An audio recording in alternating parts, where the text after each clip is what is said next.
I've dedicated myself to the care and study of people with connective tissue disorders. Connective tissue is the material between the cells of the body that give the tissues form and strength. In some people, that connective tissue is formed abnormally, and that can lead to many serious health problems. We learned that there was a subgroup of people that we were seeing in our clinic that weren't behaving the rules. In Marfan syndrome, we knew when to do surgery, we knew what kind of imaging to perform, and in that way we knew how to take really good care of those folks.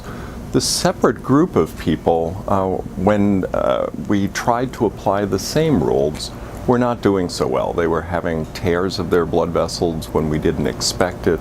They weren't responding as well to medications. So we became dedicated to try to better define this group in order to better serve these people. It turned out that these people have a different connective tissue disorder that is related to Marfan syndrome.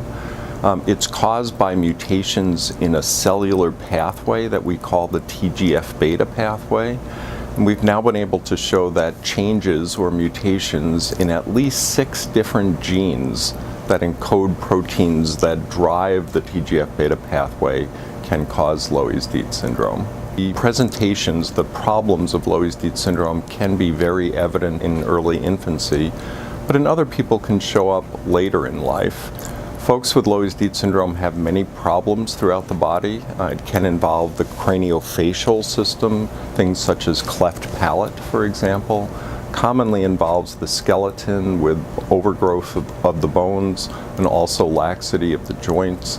But most importantly, it involves the blood vessels of the body. The arteries become prone to enlargement, and if left untreated, put someone at risk for sudden tear of a major blood vessel that can lead to sudden death.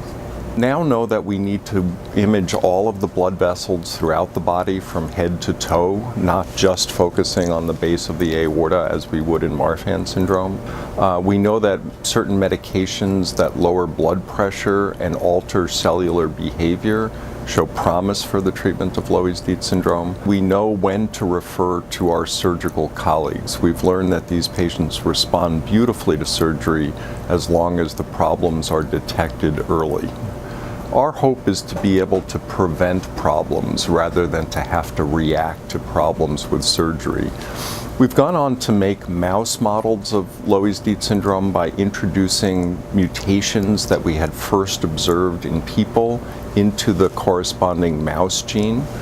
These mouse models show all of the features of Loeys-Dietz syndrome. Using the mice, we've been able to better define the sequence of events that leads to tissue problems, to tissue failure. And we have been able to come up with very effective medical strategies that can blunt or even prevent problems that we see in Loeys-Dietz syndrome in mouse models.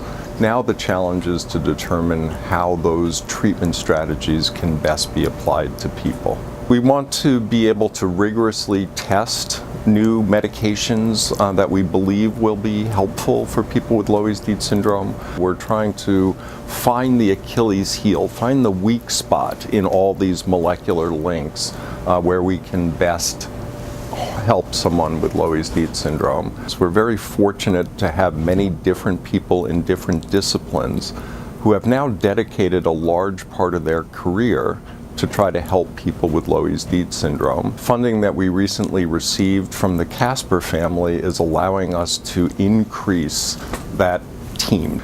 It's allowing us to create a patient registry so we can do our best to generate rules that are specific to the individual sitting across from us. We have the privilege of caring for about 600 families with Loeys-Dietz syndrome at Johns Hopkins. We've trained many of the individuals who are now at other institutions doing excellent work to care for these people. So we've really become a hub of knowledge regarding proper patient care, but also a focus for research that we're now disseminating throughout the country and throughout the world. We've made a lot of progress, but there's a lot more work to do.